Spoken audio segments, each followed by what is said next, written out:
Jen Rosati and Dawn Staley and all those folks that Cheryl Reeve, who had a hand in Caitlin Clark not making Team USA last year in the Olympics. It looks like they may be, now Cheryl Reeve's still there, but there's growing concern inside the WNBA media circle and even within Team USA. Caitlin Clark is shaking the system.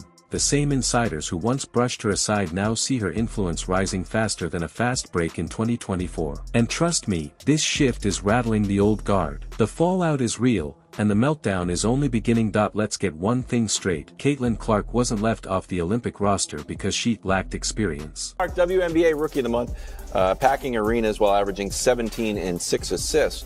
That's not enough to make the Olympics. That was the cover story. The reality: favoritism, gatekeeping, politics. The previous Team USA selection committee, run by the same insiders who've controlled access for years, closed ranks to protect their favorites. Sue Bird may have held the title, but the old guard was the one pulling strings behind the curtain. I meant to say, we roll in the Olympics every year.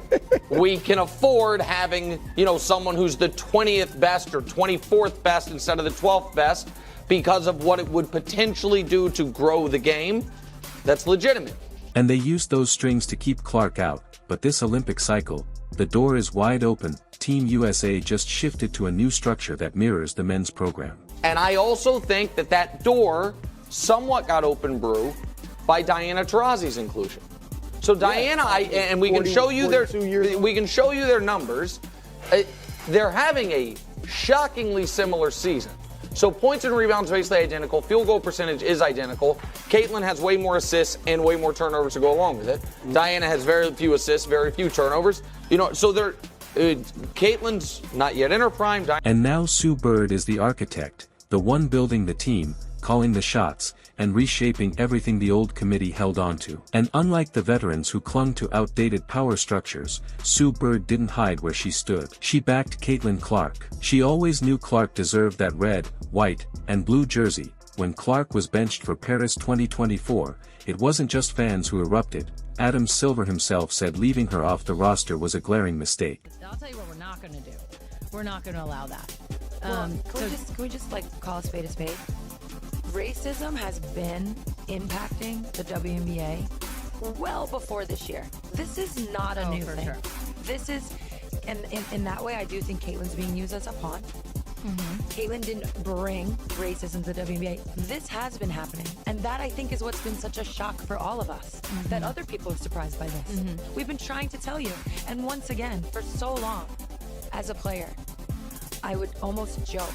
I'd be like, I would have loved to have shut up and dribble. Mm-hmm. In so many ways, I would have loved to have been valued as a basketball player.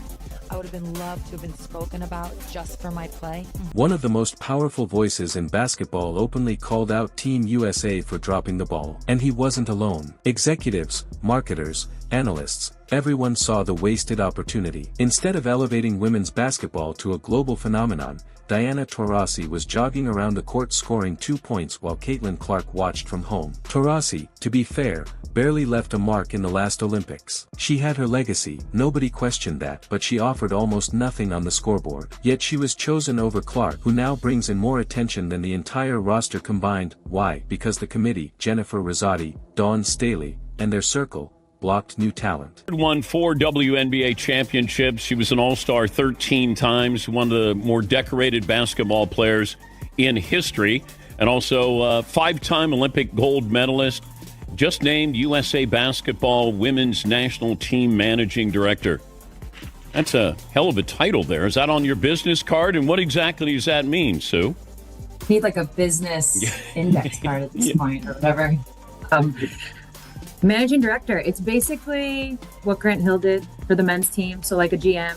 They fought to preserve their era at all costs, even as the sport evolved right in front of them. But that era is over. Now, with Sue Bird running the show, Caitlin Clark is back at the center of Team USA discussions. You can feel the unease all over ESPN panels, WNBA Twitter, and every corner of the basketball world. The old guard sees the writing on the wall. While critics nitpicked Clark for missing Olympic camp, Sue Bird focused on one thing: performance, not politics. Nothing is official yet, but let's be honest. Clark is tracking to make the next Olympic team without needing backroom alliances or handshakes. She's earned her spot by revolutionizing the sport in real time. When the committee obsessed over commercials and appearances, Clark single-handedly brought women's basketball into the mainstream. Her debut WNBA games became must-watch TV. Record-breaking viewership, the highest WNBA ratings ever, jerseys sold out, tickets impossible to find. Opposing teams game planning entire defenses around her. That's what a generational player looks like, and the truth is, she wasn't kept off the Olympic roster because she wasn't ready. She was kept off because she was a threat. A threat to the hierarchy. A threat to the veterans. A threat to the system that used politics as currency. They knew if Clark got the opportunity, she would take over, expose weaknesses, and outshine legends. So they shut the door, but Sue Bird just ripped that door off the hinges. As her first major move as managing director, Sue dismantled the old committee, tore down the gatekeeping, and rebuilt the selection process under one clear, accountable structure. Now,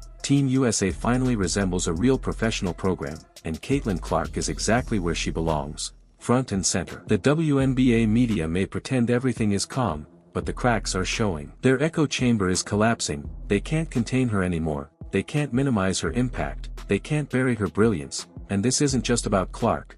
This is about the future of the league. Stars like Angel Reese and Paige Buchers aren't here to play the political game. They're here to win. They're here to take the torch. They're here to drag the sport into a new era. Sue Bird sees it. Adam Silver sees it. Even the people who once tried to hold Clark back now understand, the Clark era has begun. The old guard can panic all they want, their control is slipping, their influence is fading, the fans have spoken, and the numbers back it up. Clark filled seats the entire league couldn't. She drove ratings no committee could fabricate. She made women's basketball a national spectacle before her rookie season even ended. Meanwhile, the Olympics turned into a farewell tour for a veteran who barely contributed on the court. Team USA sacrificed growth, energy, and momentum for nostalgia. Not anymore. Sue Bird is leading a revolution. The 2028 Olympic cycle will not be blocked by politics. There will be no excuses. No secret handshakes. No locked doors. The best players will play.